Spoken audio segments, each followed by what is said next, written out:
My entitled wife disappeared after a girls' trip. Years later, she showed up at my doorstep with a baby. So I destroyed her life. You know how people always say things like, I never saw it coming? Well, that's exactly how it was for me. My wife and I were together for a solid 4 years, married for all of it. I honestly thought we had a good thing going. We had plans, a whole life mapped out, and for the most part, I really thought we were on the same page. Now, here's the thing. We both wanted kids, or at least I thought we both did. Right after we got married, we started talking about it seriously. She'd always say how she wanted 2 or 3 kids, kept going on about what we'd name them, how we'd decorate the nursery, the whole thing. She'd even sit online looking at baby clothes and baby gadgets, planning this life with our future kids. It was kind of our thing to talk about it, something that kept us close. So, we were excited, ready to start this next chapter together, and everything seemed perfect. But then, we got hit with some bad news that just knocked the wind out of me. After a few months of trying to have kids, we went to a doctor to see what was going on. Long story short, it was me. My count was way too low, and the doctor basically told us that the chances of us having kids naturally were slim to none.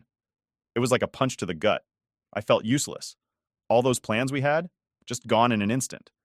The news hit me hard, like really hard. I ended up in a pretty bad place for a while. Therapy eventually helped, but at the start I was a total mess. She seemed pretty supportive at first, saying it didn't matter and that she'd be happy with just the two of us.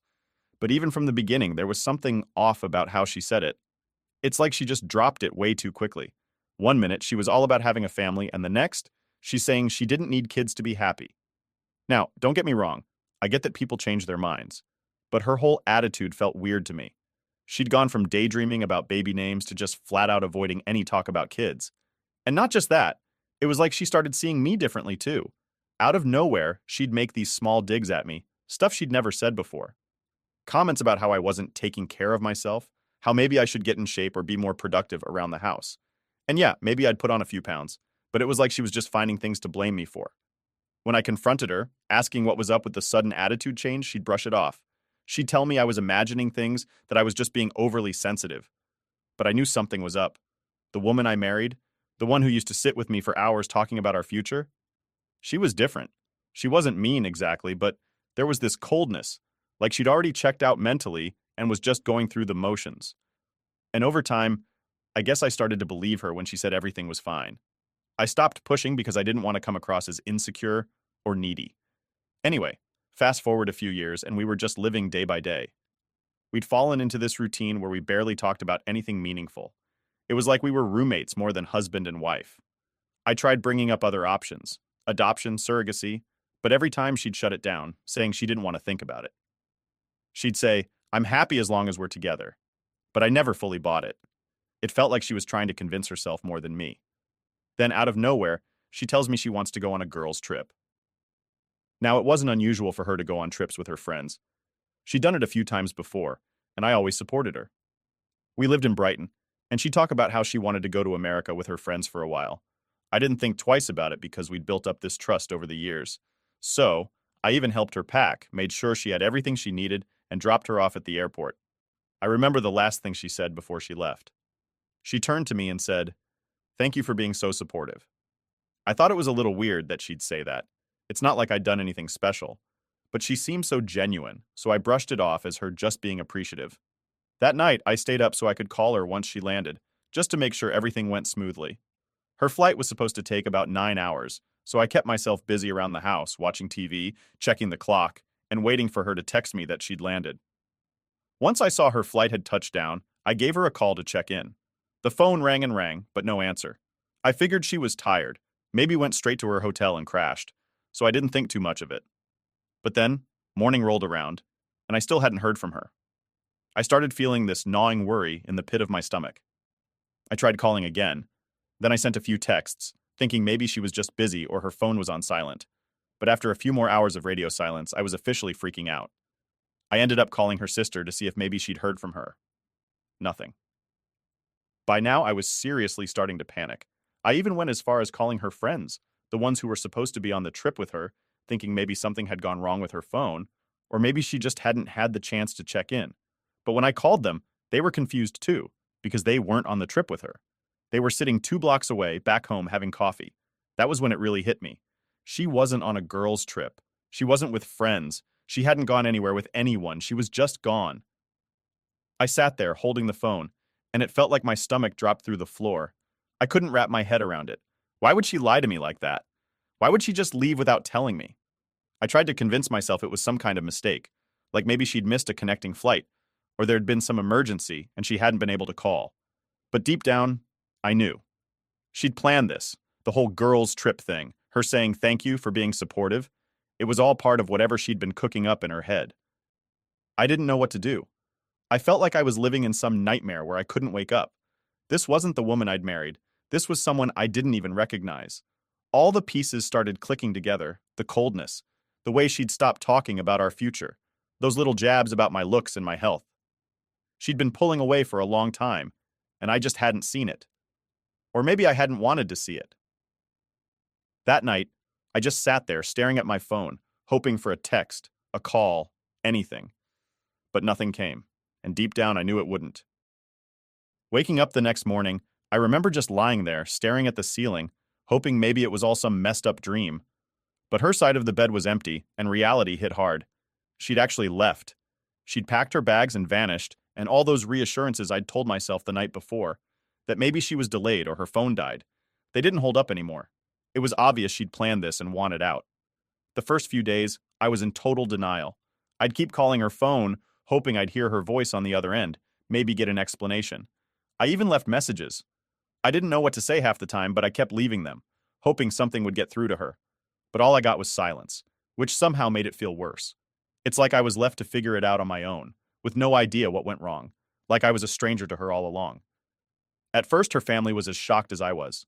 Her mom didn't know anything about her plans, and they hadn't heard from her either. I ended up going over there more times than I could count, talking to her mom, looking for answers. I think they felt bad for me. Her mom would let me crash there some nights, even made me meals when I couldn't bring myself to cook. She'd sit there, listening to me talk about all the little things that didn't make sense, trying to piece together how my life had blown up without warning.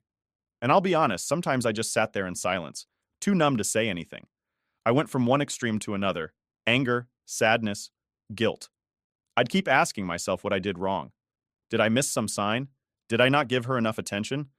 There were days I'd go over every conversation we'd had, every fight, trying to figure out what pushed her to leave. I kept running through my mind how I might have saved our marriage, what I could have done differently. I know it sounds dramatic, but I was obsessed with figuring it out, like finding an answer could somehow fix everything. I barely ate, barely slept, and my work started slipping too. People noticed. They'd ask if I was okay, and I'd just shrug it off, say I was dealing with personal stuff. It was embarrassing to admit what had happened, to say out loud that my wife left me without a word. Eventually, I did tell a couple of close friends, and they did their best to keep me distracted, dragging me out to hang out, trying to get me to move on. But even when I was with them, I'd be in my head, thinking about her, wondering where she was and why I wasn't enough to make her stay. One of the worst parts was the constant questions from people who didn't know. Neighbors, family friends, even old coworkers who'd heard I was married would ask, "How's married life treating you?" And "How's your wife?" Every time it was like ripping off a fresh scab. I didn't have the guts to tell them she'd left, so I'd just smile, say everything was fine. But that lie felt heavier every time I told it. Therapy ended up being the only thing that helped. I'd never gone before, but after a few months of barely functioning, I knew I couldn't handle it on my own anymore. So I found a therapist and started going every week. Talking to someone neutral, someone who didn't know her or me or any of our baggage, it helped. I'd vent about the anger, the betrayal, the hole she'd left in my life. I'd go on about the sleepless nights, how I'd lie awake replaying everything over and over. The therapist helped me see that there was no magic moment that would have kept her here. She made the choice to leave, and that was on her, not me. That was a hard pill to swallow. For the longest time, I felt like there was something wrong with me, that I'd somehow driven her away. But slowly, I started seeing things differently. She'd been cold and distant for a long time, and I'd just ignored it, hoping things would get better on their own. I'd convinced myself that I could hold it all together, that somehow my effort alone was enough to keep our marriage alive. It was painful to accept that it wasn't. As time went on, I started taking small steps to rebuild my life. I'd lost a lot of myself in our marriage, and I hadn't realized it until she left. I'd always been the guy who made an effort, who'd go out of his way to make sure she was happy, to make sure our home life was comfortable. But now, I had all this time on my hands, and I didn't know what to do with it. so I started picking up old hobbies again, stuff I'd forgotten about. I went to the gym, started reading books I'd been putting off, even tried cooking new recipes. Work eventually got better too. At first, I was just going through the motions, barely keeping up with my workload. But as I started feeling more like myself, I put more effort into my job. It was one of the few things that made me feel accomplished, like I still had control over something in my life. I'd always been good at what I did, but now I put my all into it. The extra hours, the focus, it paid off in the form of a promotion that I never would have gotten if I'd been wallowing in self-pity. Still, there were days that hurt. Every once in a while, I'd come across something that reminded me of her, a photo, an old movie ticket stub, little things that brought back memories I'd tried to forget. I'd look at them and wonder what she was doing, if she ever thought about me, if she ever regretted what she did. But those moments started to fade, bit by bit. Each time, I was able to pack away those memories a little quicker, move on a little easier. I also reconnected with friends I hadn't seen much since I got married. We started doing things again, hitting up the golf range, going on hikes, stuff I hadn't done in years. It felt good to have people in my corner, people who weren't part of the mess, who could help me move on without dragging me back into the pain. Looking back, I realized I'd put way too much of myself into that relationship, into being her husband. When she left, it felt like she'd taken a part of me with her, like I'd lost this huge chunk of who I was. But piece by piece, I was finding myself again. It wasn't easy, and it wasn't quick, but I was getting there. By the end of that year, I could finally look in the mirror and see someone who wasn't defined by what she'd done. I was more than just the guy whose wife left him. I'd survived, I'd rebuilt, and I'd come out stronger. For the first time in years, I felt like I could actually live my life without her shadow hanging over me. And honestly, I was proud of that.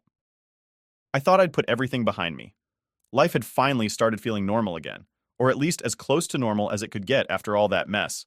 I had my routine down, friends keeping me busy, and work was actually going great.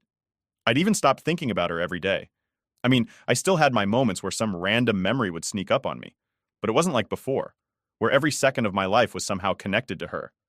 So when there was a knock on my door one Saturday morning, she was the last person I expected to see standing there. But there she was, right on my doorstep, holding a baby. I froze. My brain just stopped working for a second, because it was like seeing a ghost. She looked pretty much the same, maybe a little worn down, but still her. She gave me this look like she actually thought I'd be happy to see her. And yeah, that hit me hard because I thought I was past caring. Turns out, seeing her again stirred up a lot of emotions I thought I'd buried. I didn't say anything at first. I just stood there, staring. She smiled at me, like nothing had happened. And then, with zero shame, she asked, "Can I come in?" The nerve. I mean, really, after everything she'd done, she just shows up here like I'm supposed to welcome her back with open arms. But I kept my cool, told her, "No, you can stay right there and explain." I didn't want her in my house, bringing all that chaos back into the place I'd built up again, the one space I'd made mine. She looked a bit thrown off, but she stayed where she was and just dove into her story. She started with, "I know this might be a shock, but I wanted to come back and explain everything." She even had this hopeful look on her face, as if she genuinely believed I'd be open to hearing her out. I was torn between laughing in her face and just shutting the door right there. But I was too curious. I wanted to know what her excuse was, what she'd come up with to justify the way she'd vanished. She went on, talking about how she'd made a mistake leaving, how she'd realized she'd lost the best thing that had ever happened to her. Her words, not mine. She said she'd spent a lot of time reflecting, and that after having this baby, she finally understood what really mattered in life. Apparently, what really mattered was showing up unannounced at my door after ghosting me for years, and that's when she looked down at the baby and said, "This is our second chance." I couldn't believe what I was hearing. Our second chance? Like this kid was supposed to be some magical reset button and we'd just pick up right where we left off? I tried to keep my expression neutral, but inside I was absolutely fuming. She went on, saying how she wanted us to be a family again, that she'd made a terrible mistake, but now we could start fresh, just the three of us. Finally, I asked the one question that had been eating at me since she showed up. "Why did you leave?" I kept my voice as steady as I could, but I wasn't sure how much longer I'd be able to hold back. I'd spent years trying to understand, torturing myself with all the possibilities, and now that she was here, I needed to hear it from her. She hesitated, looking down at her feet like she was ashamed. But eventually, she told me the truth, or what I assume was the truth. She admitted she'd left because she wanted a kid, and since I couldn't give her one, she'd found someone who could.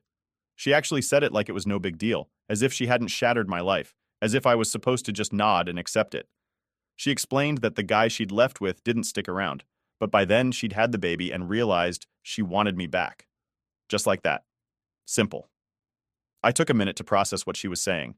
Here she was, admitting that she'd abandoned me, ran off with some guy, had his kid, and now expected me to be okay with it, like I just forgive and forget.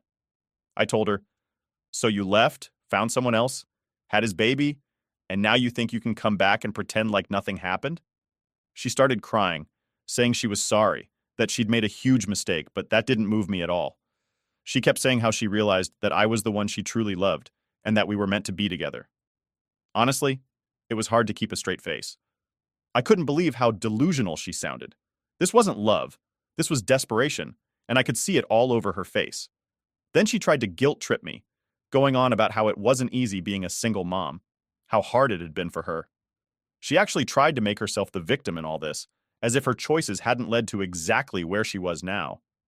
She told me she needed my support, that she was ready to make things work this time. The whole time I just kept thinking, who does she think I am? I stood there, taking it all in, but at this point, I was done listening. I told her straight up, "Look, you made your choice a long time ago, and now you have to live with it. There's no second chance here." She looked stunned, like she'd never even considered that I'd say no, like she really thought she could just waltz back into my life because it was convenient for her. And then, just when I thought she'd finally get it and leave, she got mad. Her tone changed, and she started yelling at me, saying I was being selfish, that I owed her a chance to make things right. She said that if she'd wanted to, she could have divorced me back then and taken half of everything. She even had the nerve to bring up the house, saying it should still be hers. It was like her true colors were coming out right in front of me, and I felt this wave of relief. I was finally seeing her for who she really was. I didn't argue with her. I didn't raise my voice. I just looked at her and said, "We're done. You wanted a different life, and now you have it. This isn't my responsibility anymore." With that, I shut the door in her face, cutting off whatever final words she had left. Standing there, hearing her muffled shouts from the other side of the door, I felt this strange calm wash over me. She could knock, yell, cry, whatever. But I knew I'd never let her back in. The woman I'd loved, the woman I'd married, she was gone.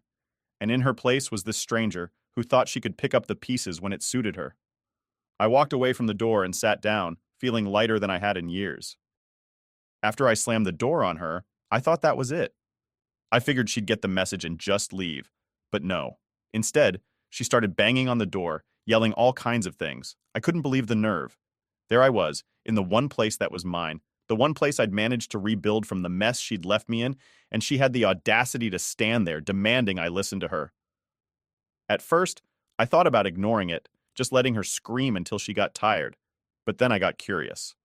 I wanted to hear what kind of reasons she'd come up with this time. So, I opened the door, just a crack, enough to show her that I was listening but not letting her in. She looked like she'd just taken a slap to the face, probably shocked that I hadn't given her the reaction she wanted.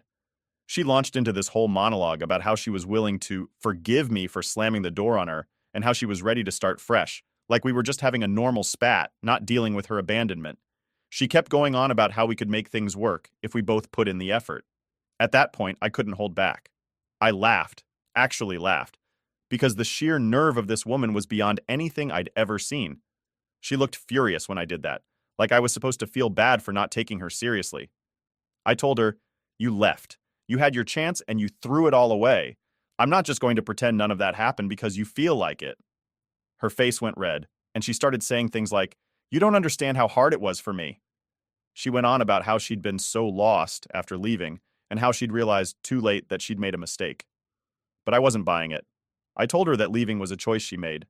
She had planned it, lied about it, and then went through with it. Her regret didn't mean anything now. And that's when she snapped. Her whole tone changed. She dropped the sad, remorseful act and started going off on me, saying how I was being unfair, how I didn't have the decency to give her another chance. She actually had the guts to say, if I'd wanted to, I could have taken everything from you back then. I could have taken half of everything you own. I just stood there, amazed. This woman, who'd left me without a word, now thought she was entitled to some kind of reward for not trying to ruin me financially, like she deserved credit for not being as terrible as she could have been. I told her, "So what? Am I supposed to be grateful? Grateful that you only ditched me and didn't take my stuff with you?" She stared at me, her face a mix of anger and something else. Maybe desperation, maybe guilt. But honestly, by that point, I didn't care. I was just done. All those years I'd spent feeling guilty, questioning myself, wondering if I was somehow responsible for her leaving, they melted away right there. I finally saw her for who she was, and it felt like the weight I'd been carrying around was finally lifted. She wasn't done, though. She started pacing on my porch, ranting about how I'd never find anyone like her, and how I'd regret not giving her another chance. She actually tried to make me feel like I was the one who was missing out by not taking her back. It was bizarre. Here she was, the one who destroyed everything we had, acting like I should be begging her to stay. When she saw that I wasn't budging, she got even louder, going on about how I'd forced her to leave in the first place. She claimed that if I'd been more understanding about the whole kid thing, none of this would have happened. Apparently, according to her logic, my inability to give her a child meant I had failed her as a husband, which somehow justified her running off to have one with someone else. The mental gymnastics were impressive, honestly. I couldn't believe she was trying to pin her choices on me. I told her flat out, "Look, if you wanted a kid that badly, you could have told me the truth. You didn't have to lie to my face and pretend everything was fine while planning your exit." She had nothing to say to that, just stared at me like I'd slapped her. But I didn't let her get a word in. I went on, telling her, "You made that choice, all on your own, and now you've got to live with it. That's not my problem." She tried one last angle, switching back to her sad face, asking me to think about the child and how I was being unfair by turning my back on him. She had the kid in her arms, and she actually used him to guilt trip me, like I was the bad guy here. But I wasn't falling for it. I told her, "I don't know that child. I have nothing to do with him. He's not mine, and neither are you." And that was it. I could see the realization finally sinking in for her. She knew I wasn't going to change my mind, that there was no way I'd let her back into my life. I could see the anger fading, replaced by something else, maybe actual regret, maybe just frustration. But it didn't matter to me. She was just a stranger now, a stranger who had tried to walk all over me and expected me to smile and thank her for it. She stood there for a few more seconds, like she was waiting for me to change my mind, to call her back. But I didn't say another word. I just stood there watching her face as it finally dawned on her that I meant every word. Then, without another look, I shut the door. And this time I didn't wait for her to bang on it again. I knew deep down that I'd made my decision, and there was no going back. I walked away from the door, feeling, I don't know, like I'd finally won. She'd spent so much time thinking she could come back and manipulate her way into my life again, but it was over. I was free. There wasn't going to be a second chance, not for her, not for us. She was just a memory now, one I'd finally put in the past where it belonged. After all those years of guilt and pain, I finally felt like I could breathe again. And you know what? It felt good. The moment I closed that door on her, I felt this strange calm wash over me. I wasn't angry or sad or even shocked anymore.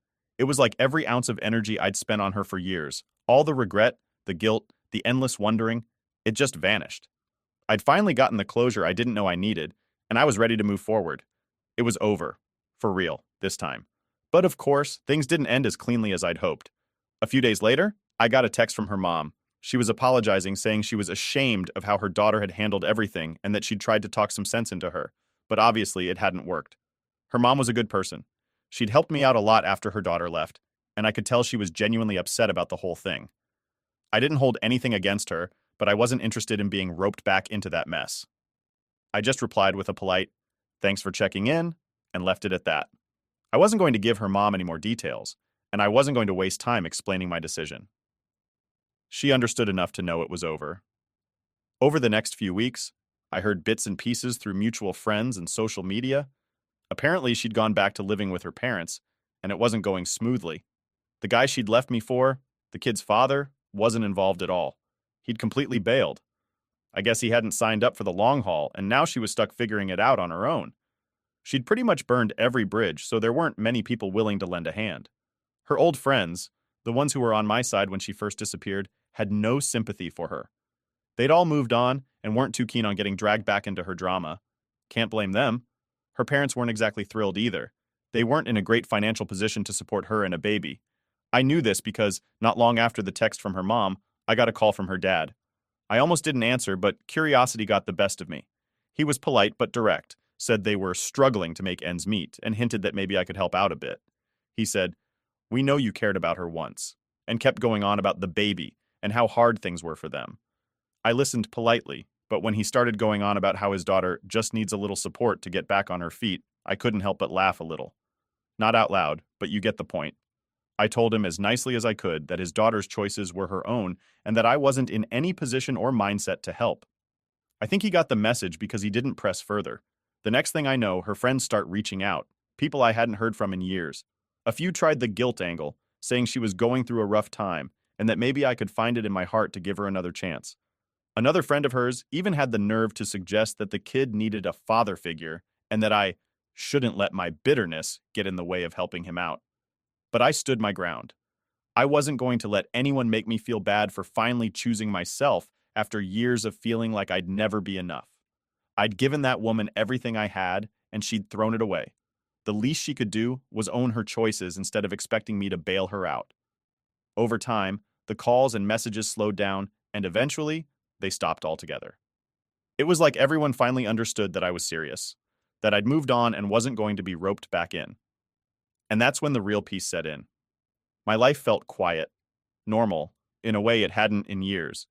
I had my routines, my friends, my work. It wasn't a fancy, glamorous life, but it was mine, and I'd built it back up on my terms. The funny thing is, I started finding happiness in the little things again, stuff I hadn't really noticed when I was married. I'd go for walks, cook my own meals, read books I'd meant to get to for years. The freedom was refreshing, and I realized I didn't need anyone's permission to live the way I wanted.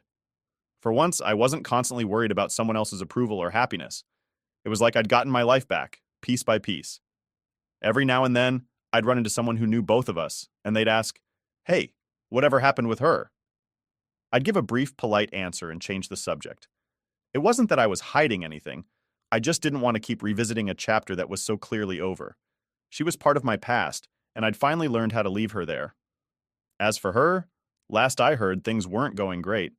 She was struggling to keep a job, still bouncing between her parents' place and friends' couches when she wore out her welcome. People I barely talked to anymore would message me occasionally, telling me she was asking for help from just about anyone who'd listen. Some of them even hinted that she was hoping I'd change my mind, that maybe I'd come around and decide to play dad to her kid after all. But that wasn't going to happen. I'd spent too much time and energy getting my life back to even think about going down that road. I wasn't going to be her safety net. Wasn't going to be the guy who picks up the pieces just because things didn't work out the way she planned. I was done with that chapter, and nothing was going to drag me back. In the end, I feel like I got the closure I needed. She'd made her choices, and now she was dealing with the consequences. And me? I finally felt free, truly, genuinely free, in a way I hadn't felt since the day she left. I was done letting her shadow hang over my life. I'd moved on, and I was content. Not happy in some big, dramatic way, but quietly, peacefully content. And you know what? That was enough.